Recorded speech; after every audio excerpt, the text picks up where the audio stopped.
11월 24일 월요일. 보이지 않아도. 지난 9월 광주 국제양궁장에서 열린 세계 장애인 양궁 선수권대회 시각장애인 종목 경기는 특별했습니다. 선수들은 짙은 선글라스를 쓰고 손등에 촉각으로 조준 틀을 맞추며 활 시위를 당겼습니다.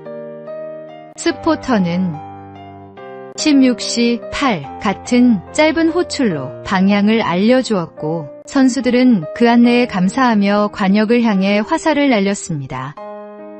한국이 시각장애인 부문 세계선수권에 도전한 것은 이번이 처음이었고, 2명의 선수가 동메달 결정전까지 진출해 값진 성과를 거두었습니다.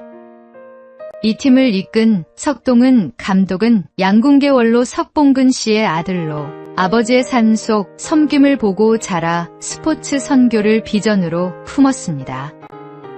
훈련장이 없어 돼지 축사와 비닐하우스를 전전해야 했지만 그는 기도 외에는 방법이 없었다. 하나님이 도움의 손길을 주셨다고 고백했습니다.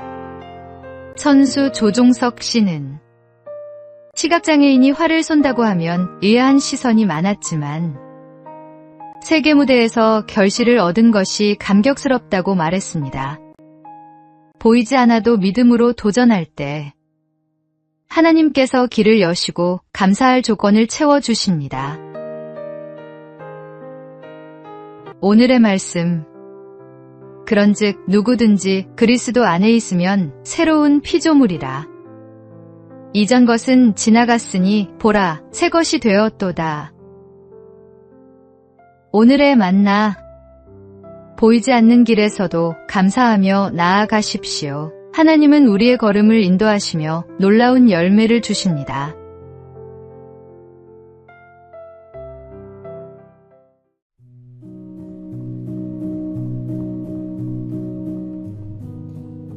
(11월 25일) 화요일. 생명의 돌.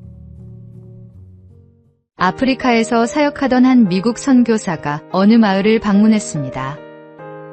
마을 입구에는 작은 개울이 있었는데 건너오는 사람마다 머리에 큰 돌을 이고 개울을 건넌 뒤 돌을 내려놓고 가는 것이었습니다.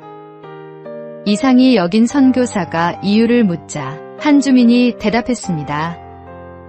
이 개울은 좁아 보이지만 한가운데 물살이 너무 세서 큰 돌을 머리에 이고 건너지 않으면 모두 떠내려갑니다. 조금만 흘러내려가면 낭떠러지로 떨어져 목숨을 잃게 됩니다. 선교사 일행도 큰 돌을 머리에 이고 무사히 개울을 건널 수 있었습니다. 우리 인생에도 이와 같은 급류가 있습니다. 뜻하지 않은 시련과 무거운 짐이 닥칠 때가 있습니다. 그러나 하나님은 우리를 위험에서 지켜주시기 위해 때로는 큰 돌의 무게 같은 고통을 허락하십니다. 지금 힘겹게 짊어지고 있는 짐이 있습니까? 그것이 생명을 살리고 믿음을 지키는 도구일 수 있습니다. 짐스럽게만 보이는 돌이 사실은 하나님께서 주신 생명의 돌임을 기억하십시오. 그 무게조차 감사의 조건이 됩니다. 오늘의 말씀. 인내를 온전히 이루라. 이는 너희로 온전하고 구비하여 조금도 부족함이 없게 하려 함이라. 오늘의 만나. 오늘도 주신 짐을 원망하지 말고 감사하십시오. 하나님은 그 무게를 통해 우리를 지켜주십니다.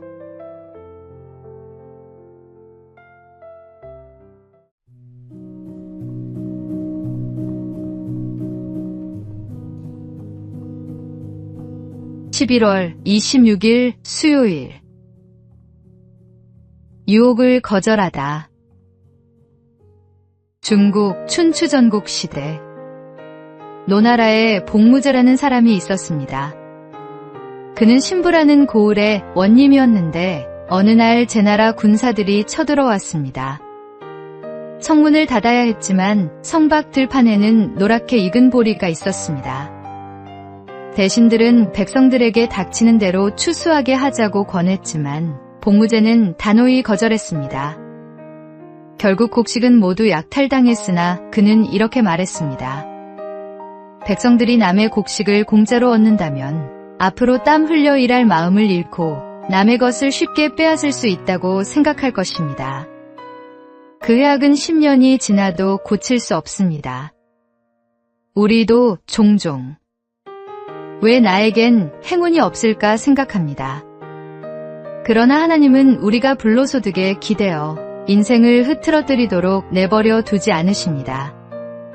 성실히 땀 흘리며 사는 삶이 결국 가장 안전하고 복된 길임을 아시기 때문입니다.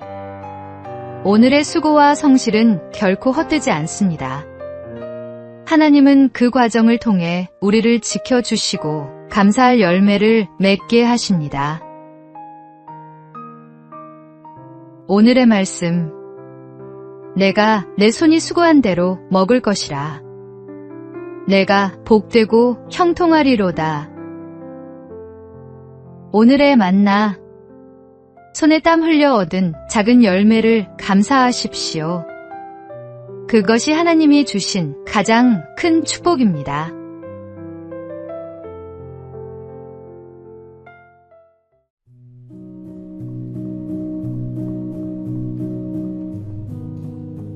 (11월 27일) 목요일. 편의점 불빛. 매일 같은 시간 편의점에 들러 삼각김밥 하나만 사가던 손님이 있었습니다. 여러 달 동안 이런 일이 반복되자 편의점 사장님은 걱정이 커져갔습니다. 그는 계산대 포스기에 신고 버튼을 눌러 구청 직원에게 도움을 요청했습니다. 뭔가 사정이 있어 보이는데 이분을 도와주세요. 알고 보니 그 손님은 배우자를 잃고 우울증을 앓으며 삼각김밥으로 끼니를 이어가고 있었습니다. 이후 그는 음식 바우처 서비스와 복지사의 도움을 받으며 조금씩 웃음을 되찾았습니다. 울산 남구에서는 편의점이 마을의 이웃 지킴이 역할을 하는 사업을 진행 중입니다. 편의점은 간단한 끼니를 해결하러 자주 들르는 곳이기에 사각지대의 이웃을 가장 먼저 발견할 수 있습니다. 지원이 필요하다고 판단되면 바우처를 지급하고 생계와 주거 지원도 제공합니다. 지난 10개월 동안 실업급여가 끊긴 실직자, 보이스피싱 피해를 당한 중년 여성, 외로움에 시달리던 어르신 등 수많은 이웃이 편의점을 통해 도움을 받았습니다. 편의점 사장님은 말합니다. 편의점 불빛이 단순히 물건을 파는 곳이 아니라 동네를 지켜주는 따뜻한 눈이 되고 있다니 뿌듯합니다. 작은 관심이 생명을 살립니다. 오늘의 말씀. 내 이웃을 내 자신과 같이 사랑하라. 오늘의 만나. 오늘 주변을 돌아보며 도움이 필요한 이웃이 있는지 살펴보십시오. 작은 관심 하나가 누군가에게는 삶의 희망이 될 수 있습니다.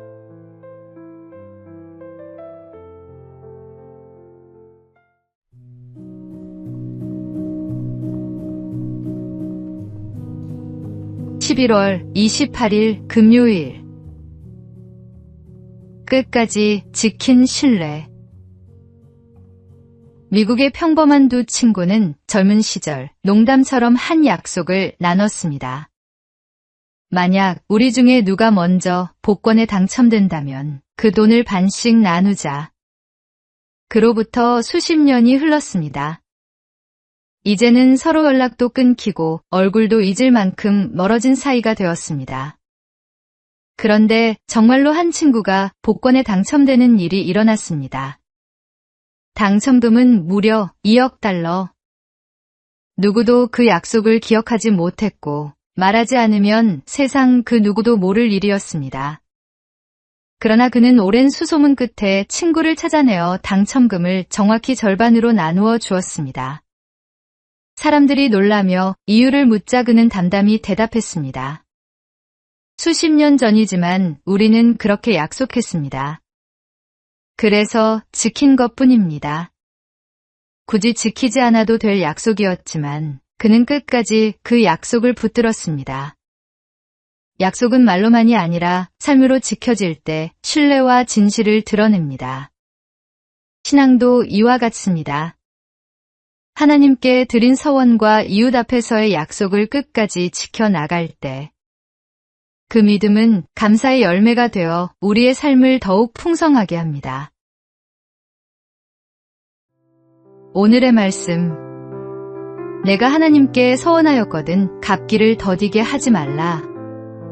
하나님은 우매한 자들을 기뻐하지 아니하시나니 서원한 것을 갚으라. 오늘의 만나. 말이 아니라 행함으로 드러난 약속의 신실함이 하나님께 영광이 됩니다. 오늘 작은 실천 하나로 11월을 감사와 믿음으로 마무리해 보십시오.